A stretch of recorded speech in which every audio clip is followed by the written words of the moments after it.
У гэтай серыі вы даведаецеся, чаму нашы народныя святы альбо моцна скажоныя, альбо ўвогуле забытыя. Таксама, ці замачыў я ногі, ды пра экалогію. Святочныя мерапрыемствы з нагоды Масленицы сёння праходзяць амаль што ў кожным горадзе. Але Масленица зараз згубіла большасць свайго сакральнага сэнсу, як і многія іншыя святы. Яна страціла сімволіку спрыяння плоднасці людзей, свойскай жывёлы і зямлі. Добра, хоць значэнне каляндарнага пераходу часткова засталося. На першы план выходзіць забаўляльная роля свята.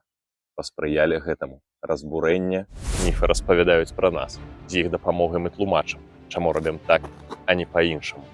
У міфах усё здараецца з размахам, пачуцця страны, а драматызму з моцным.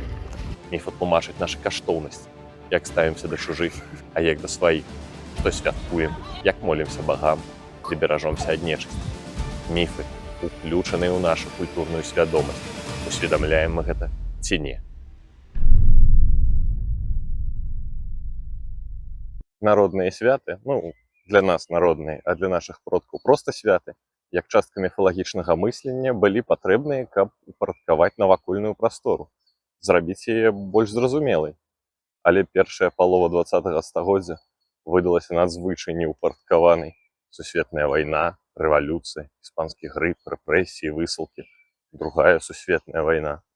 На прыкладзе сваіх экспедыцый на Палессе Зінаіда Якаўлеўна Мажэйка робіць выснову. Другая сусветная вайна паўплывала на аўтэнтычны фальклор менш разбуральна, чым афіцыйная савецкая культурная палітыка. Калі з 1930-х па 1960-е гады страты ў галіне аўтэнтычнага фальклору склалі каля траціны былых яго праяў, то з 1960-х па 1990-е гады яны перавысілі амаль 50% мяжу.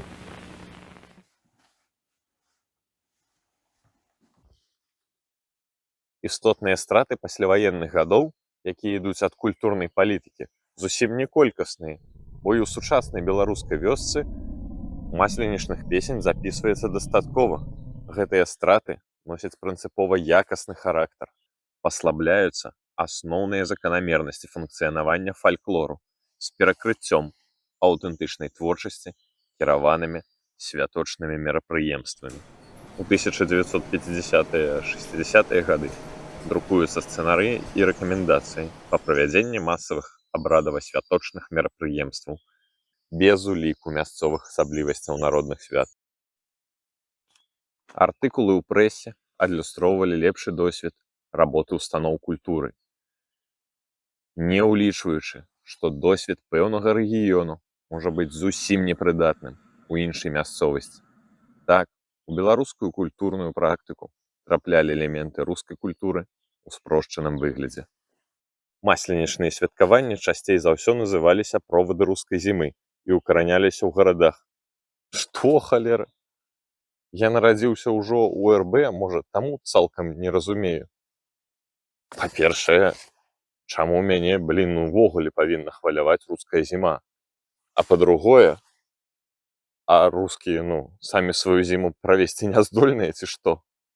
Ладно, давайте далей. Тое, што ў Беларусі праводзіць рускую зіму, мабыць, не было супярэчнасцю для кіраўнікоў сферы культуры, бо да Троіцы ў тыя ж гады прымяркоўвалася свята рускай бярозкі. Арэал распаўсюджання бярозы на экране. Зінаіда Якаўлеўна называе афіцыйныя культурныя падыходы 50-х-70-х гадоў разбуральнымі. Фальклор асучасніваўся, рэлігійныя абрады пераследаваліся. Асучасніваць фальклор. З таго часу і дасюль у масавай свядомасці пануюць уяўленні аб масленіцы, часта неўласцівыя беларускай традыцыі. Спартовыя гульні, выпяканне бліноў на вуліцы, распаўсюджанае цяпер паўсюдна спальванне пудзіла рэдка фіксуецца ў традыцыйным побыце да 1950-х гадоў. Змены закранулі і масленічныя стравы. Носьбіты традыцыі распавядаюць пра памінанне продкаў перад масленіцай так. Куцю делалі, клёцкі, юшку. Гэта абязательна гэтыя стравы. Традыцыйныя абрады ў савецкі час мянялі ідэйны змест. У іх уводзіліся сацыялістычная сімволіка і атрыбутыка, І наадварот, элементы традыцыйнай культуры уводзіліся ў савецкія святкаванні. Напрыклад, як раўназначныя атрыбуты савецкіх свят называюцца вынас знамені, выкананне дзяржаўных гімнаў, сустрэча гасцей хлебам з соллю на рушніку, а таксама дзяржаўныя гербы СССР, БССР, партрэт Леніна, рушнікі, кветкі, нацыянальныя абрадавыя касцюмы. Апошнім часам нешта зусім мала каментароў. Мне ўсё яшчэ вельмі цікава вашае стаўленне, што ў відэа спадабалася, што не, з чым згодны, з чым не.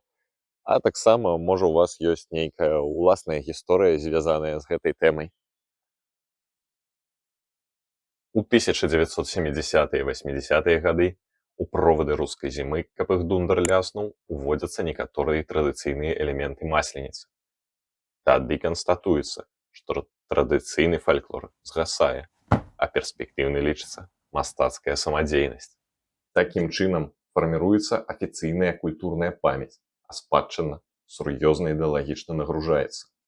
Акрамя вонкавага ўплыву, сярод прычын спынення вясковых святкаванняў можна выдзеліць і ўнутраныя: старэнне насельніцтва, змена стаўлення да традыцыйных абрадаў. Купіў сабе новы стул. Раней у мяне быў звычайны такі офісны, але час бярэ сваё, ды стаў патрэбны новы. Я хацеў купіць сабе такі ж самы. Але ж кажуць жа, што калі хочаш жыць, то трэба ўмець вярцецца, то вось буду вучыцца. Спадзяюся, яшчэ не позна.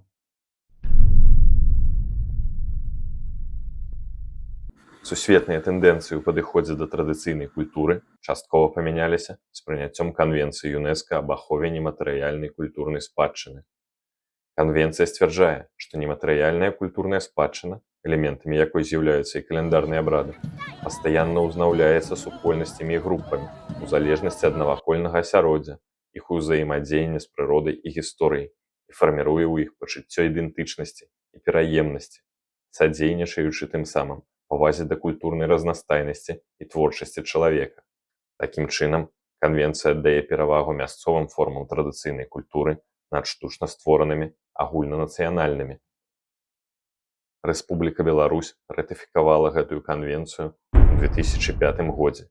Тым не менш, работнікі культуры часам працягваюць працаваць з народнымі абрадамі ў фестывальна-сцэнічным рэчышчы. Такі падыход прыводзіць часцей за ўсё да страты абрадамі сакральнага сэнсу, зніжэння мастацкай вартасці ды невыразнай мясцовай спецыфікі. Народныя святы ператвараюцца ў святочныя мерапрыемствы. А робіць твар, быццам бы чытае канвенцыю. Гэта я не пра тое, што не чапайце народныя традыцыі, дайце ім самастойна згінуць. Проста ёсць сферы мастацтва, дзе выдатна спалучаюцца традыцыі і сучаснасць. Тэатр, кіно, музыка. І рабіце мастацкае, заснаванае на традыцыях. Можа, атрымаецца шыкоўнае спалучэнне. Але калі ты называеш сваё мерапрыемства святкавання масленіцы, то хай яно хоць на 80% будзе традыцыйнай мясцовай масленіцай.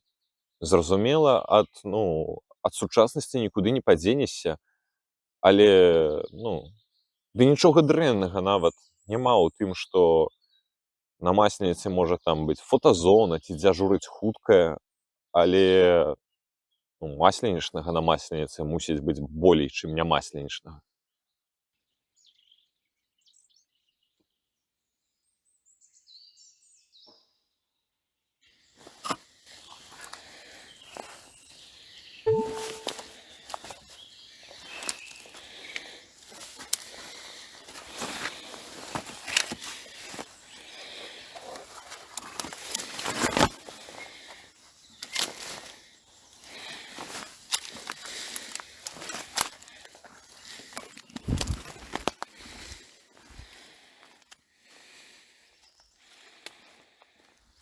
Захаванне і аднаўленне традыцыйнай абраднасці ў яе лакальных праявах варта разглядаць як забеспячэнне экалогіі культуры. Дмітрый Сергеевич Ліхачоў пісаў, што захаванне культурнага асяродку задача не менш істотная за захаванне асяродку прыроднага. Калі прырода неабходная чалавеку для яго біялагічнага жыцця, то культурны асяродак гэтак жа неабходны для яго духоўнага, маральнага жыцця, для яго прыхільнасці да родных мясцін, для яго маральнай самадысцыпліны і сацыяльнасці. Гэтыя пытанні хвалююць і сучасных даследчыкаў. Тацяна Мармыш лічыць, што такая тапафілія акцэнтуе унікальнасць прасторы і унікальнасць самаактуалізацыі чалавека ў ёй, разуменне самабытнасці культурнага ландшафту у якасці рэсурсу, найперш для лакальнага развіцця. Абраднасць беларускай масленицы на працягу 20 стагоддзя трансфармавалася разам з іншымі святамі і грамадскім жыццём наогул. Галоўным фактарам можна лічыць асаблівасці савецкай культурнай палітыкі на розных этапах яе здзяйснення. На святкаванне масленицы бадай найбольш паўплывала адраджэнне народных свят на новай аснове для ўвядзення ў побыт святочных мерапрыемстваў са штучна створаным сцэнаром. Паспрыялі гэтаму разбурэнне традыцыйнага ладу жыцця, глобалізацыя, секулярызацыя, індустрыялізацыя, экалагічныя зрухі, дэмаграфічная сітуацыя ў вёсцы і змена культурнага ландшафту, мадэлі ўзаемадзеяння з прыродай, светапогляду, каштоўнасцей і шырэй традыцыйнай карціны свету вяскоўцаў.